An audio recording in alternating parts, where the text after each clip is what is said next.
Part 2. Washington's butt was sufficiently kicked. Winter was here. His troops' morale was low, some just up and left. Washington needed to do something, anything to restore faith in the revolution. The British had spread throughout New Jersey and settled in for a winter of drinking cider and partying hard. Nobody expected an attack in the winter, so Washington started making plans for an attack in the winter. The British had hired a large force of Hessian mercenaries from the German states of Hesse-Kassel and Hesse-Hanau to fight the rebels. It was these mercenaries that were stationed across the Delaware River from Washington and his army. And there were more Hessian reinforcements incoming, but they made an unscheduled stop because their commander got thirsty. No, not that kind of thirsty.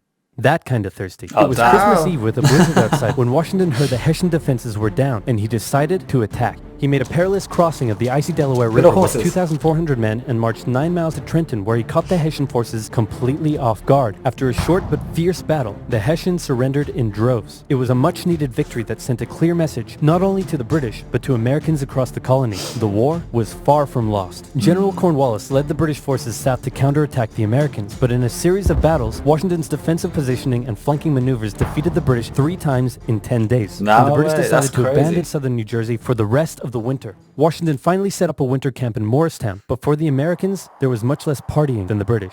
Elsewhere, the British had taken Newport, Rhode Island, because it was a good naval base. In the south, they failed to take Charleston, South Carolina, which left British loyalists unsupported and vulnerable to more harassment and even mass expulsion. Congress sent Benjamin Franklin to France on a mission to convince them to join the war, and while the French generally loved any opportunity to hoodwink the Brits, they didn't want to join unless it was a sure win. So for now, Franklin spent his days chilling out and chasing tail. The British Parliament couldn't believe the war wasn't over yet, and the pressure was on to end it. So the British came up with a plan. General Burgoyne in Montreal and General William Howe in New York would advance through the Hudson Valley and meet in the middle, splitting the colonies in two, and thus screwing over the American communication lines. Burgoyne began his movement south, and after taking Fort Ticonderoga quite easily, he then came across heavy American resistance. So he sent Howe a dingle-dongle asking if he'd be showing up anytime soon. Meanwhile, Howe had completely abandoned the plan and gone for all-out personal glory by capturing the American capital, Philadelphia. He defeated Washington and his army at Brandywine Creek by using the old hit him with a decoy and flank him from behind tactic, and Philadelphia was now in British hands, forcing Congress to escape to York. But Burgoyne was left on his own to face the ever-increasing American force in Saratoga. American General Horatio Gates teamed up with our old friend Benedict Arnold to deal one final blow to Burgoyne's army. Arnold wanted to take the fight to the British, but Gates wanted to wait for the British to come to them. After a heated debate, Gates, the senior officer, told Arnold to go to his room, but Arnold... I love how they fight over who's in charge. So power hungry, innit? Of course. That's why there's wars, because of power hunger. Yeah. defied his orders, and at the Battle of Bemis Heights, he charged at the British and obliterated them. Great job, Horatio. By the way, what happened to that other guy who was in Saratoga? Who? Benedict Arnold. I've never heard of him. Oh, that's so deep. Again. Hey, George. Didn't I do a great job? Taking Philadelphia and all? Didn't I? You're fired. Both Burgoyne and Howe returned to Great Britain, leaving British General Henry Clinton to take charge of the war. And the war was about to take a nasty turn, because with the victory at Saratoga, the French were finally ready to join the Americans. All right, Benny, we're in. Hey, isn't this kind of funny? You know, because you're a republic trying to overthrow an absolute monarchy, and I'm an absolute monarchy helping you? Like, could you imagine if your revolution inspired my people to revolt against me, and then they imprisoned me and all my family, and they chopped all of our heads off? Could you imagine? That's called foreshadowing. For now in America, winter was here once again, which meant yet more disease, more starvation, and even a little mutiny. After losing Philadelphia, Washington's job was again on the line. But suddenly, a Prussian guy with a very fancy name, hired by Benjamin Franklin, showed up out of nowhere and said, "Hey, I'm here to give your men a European military training." And train them he did. They learned how to shoot accurately, how to march in formation, where to poop and where not to, and strict punishments were handed out to any who didn't comply. Washington's army came out of the winter in 1778, a new and improved force, ready to take Philadelphia back from the British. In the end, though, they didn't have to. With the French entry into the war, the British ordered General Clinton to evacuate Philadelphia and consolidate all of the British forces in New York. So Washington sent Benedict Arnold to reoccupy and secure the city as he pursued the British through New Jersey on land, eventually finding a good opportunity to attack at Monmouth Courthouse. The battle took place on a sweltering hot summer's day, and as many soldiers died from heat stroke as they did from battle. In the end, after some incompetence/borderline treason from Washington's second-in-command, it was a draw. And in this war, a draw is kind of a victory for the Americans. Yeah, for sure, because the Americans are a lot smaller, their army at the time. So for them to get a draw out of a powerful monarch, it's a huge win. It's a huge win. Yeah. Next up, let's talk about this guy. This is John Paul Jones. John Paul Jones is handsome, Scottish, and absolutely insane. When the war first broke out, everyone was like, how did the colonies expect to stand up to the might of the British Navy with their meager fleet of converted merchantmen? Yep, try telling that to John Paul Jones. This guy sailed to the British Isles, somehow captured a British ship off the coast of Ireland, and brought it back to France. Then he returned, attacking more ships, raiding towns, and evading capture the entire time. These are basically pirate tactics. But hey, if it works, it works. I was going to say, In one that's incident, piracy. he captured a British ship and returned to a Dutch port without an official ensign because his was lost during the battle. That's a big no-no and can have you arrested as a pirate. The Dutch helped him out by quickly creating a design based on Benjamin Franklin's description of what the American flag should look like, and they entered it into their records as an official US flag. What they came up with looks pretty cool. The whole campaign probably played heavily on British morale and brought into question their ability to win the war. And fun fact, he was so cool that one of the towns he raided in 1778 gave him an official honorary pardon in 1999. Keep What? ripping in heaven, John Paul Jones. You're an angel now. So they rated him so much, they just let him get away with so much stuff. Like, they just respected his ability. Damn, he died a hero. What the Continental Navy was lacking in resources, though, the French entry into the war made up for. The French began with naval skirmishes in the English Channel, and they sent a large fleet to America, although it sustained a lot of damage in a storm off Rhode Island. The Americans were hoping for a bigger commitment from the French, so John Adams went to France to help Benjamin Franklin continue negotiations. Oh good, you're finally here. Check this out. Hey ladies, I'd like to fly you like a kite, because you're electrifying. Isn't this great? Is Is that what he cares this about? what you've been doing? Yeah. That's Why? exactly You what were it's sent been here on a doing. diplomatic mission to secure military support from France, not to philander with the locals. Wait, no, ladies, come back.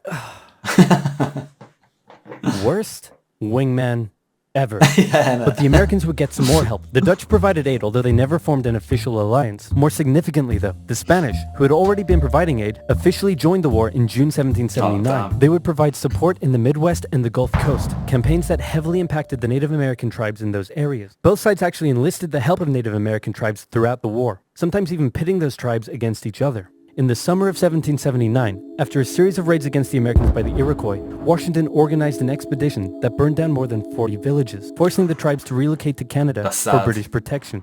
And another group that shouldn't go unmentioned were African Americans, both free and enslaved. They joined both sides of the war, hoping to gain their freedom.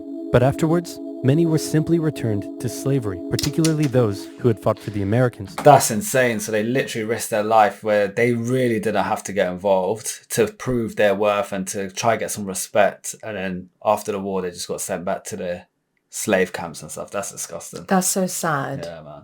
Despite owning slaves himself, Jefferson had written a condemnation of slavery in the Declaration of Independence, but out of fear of offending the southern colonies, this was removed from the final draft. For the same reason, the American Army stopped enlisting African American men in 1775, a policy that Washington, a slave owner himself, supported. But they were forced to reverse the policy after the British promised freedom to any slaves who joined them. In general, you stood a better chance of gaining freedom if you fought for the British. However, even those that left with the British after the war suffered mistreatment and discrimination in their new lives outside of America. Our good friend Benedict Arnold is now in charge of Philadelphia, having a good time, partying down with, and even marrying a member of the Philadelphia elite. The same elite that had partied down with the British when they controlled the city. And suddenly, the people of Philadelphia, including the state governor, started accusing Arnold of having pro-British sentiments. To keep the people happy, Washington wrote a letter rebuking Arnold, calling his conduct imprudent and improper, and that was too many ouchies for Benedict Arnold to You got handle. sad. He asked Washington to put him in charge of the fort at West Point. Then he contacted the British, offering to hand the plans of the fort over to them and No join their way. side. Our good friend Benedict Arnold is our good friend no more. Luckily, the treasonous plans were discovered on a captured British officer, but Arnold managed to escape before he was arrested. As a British brigadier general, he would go on to lead raids against American cities, most notably his raid of Richmond, Virginia in 1781. His betrayal shook George Washington, who had once again set up camp at Morristown. His leadership somehow held the Continental Army together through the harshest winter of the war.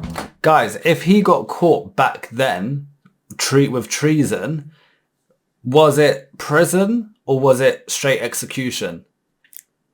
Because I think back then they used to hang people on the street and Yeah. stuff. I'm assuming it would be execution, but comment below because obviously times are very different back then.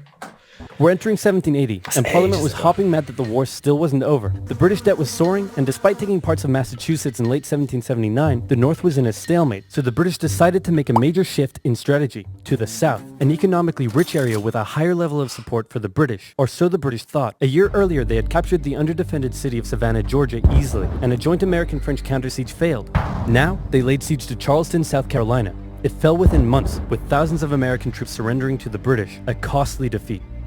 The British quickly moved to take control, and they sent stereotypical Hollywood villain with a British accent Bannister the Butcher Tarleton into the backcountry, where he hunted down rebels and destroyed them with ruthless brutality. The British presence also inspired local loyalist militias in the backcountry to rise up against their persecutors. The British really seemed to be onto something with their new strategy, and the ball was very much in Washington's court.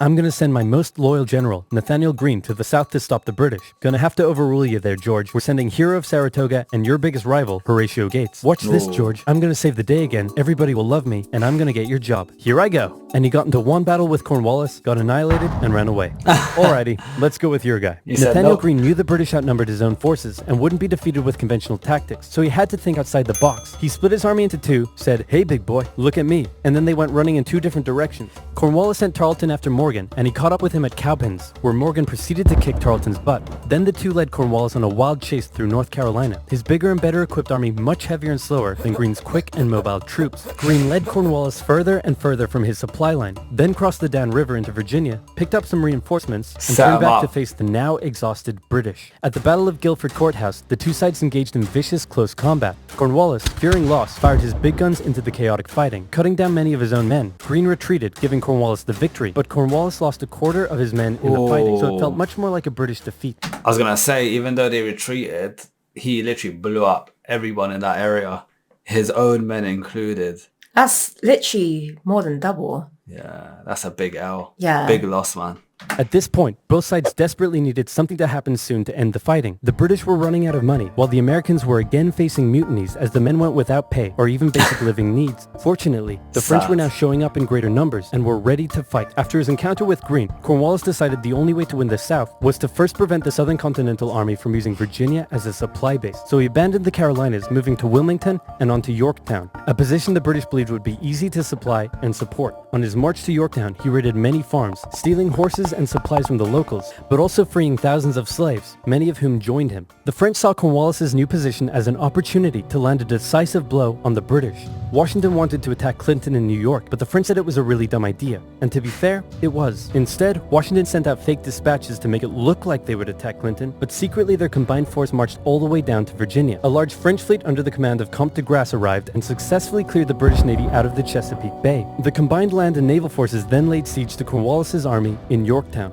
The American and French forces tightened in around the city, raining artillery down on Cornwallis, who desperately appealed to Clinton for aid, but Clinton was unusually chilled out about the whole thing. Cornwallis held out for nearly a month before he had no choice but to surrender. Over 7,000 British troops were captured, a crushing defeat. And with that, Parliament had reached the end of its rope. The war just wasn't worth it, and it needed to end now. The British still held New York, Charleston, and Savannah, but fighting between the two sides mostly ceased as peace negotiations opened up in Paris. The resulting treaty in 1783 saw Great Britain remove its troops from American soil, recognize U.S. independence, and cede territory up to the Mississippi River. In return, the Americans agreed to pay any debt still owed to Britain and gave fair treatment to any colonists who had remained loyal to the crown. The Spanish got Florida, while the French got an economic crisis that led to its own revolution a decade later. Washington retired to his home in Mount Vernon, wishing his men farewell by saying, "I most devoutly wish that your latter days may be as prosperous and happy as your former ones have been glorious and honorable." He hoped to live out the rest of his days in peace. But unfortunately for him, a number of people wanted him to be the first leader of the new country. And by a number of people, I mean literally everyone. The first election campaign in American history was basically a grassroots effort to convince Washington to accept the office. He was sworn in on April 30th, 1789, and he himself established many of the standards and limitations of what the American leader should be. First of all, there was debate on what he should be called. Is he a king? Is he our glorious leader? In the end, they went for a word that at the time was pretty modest.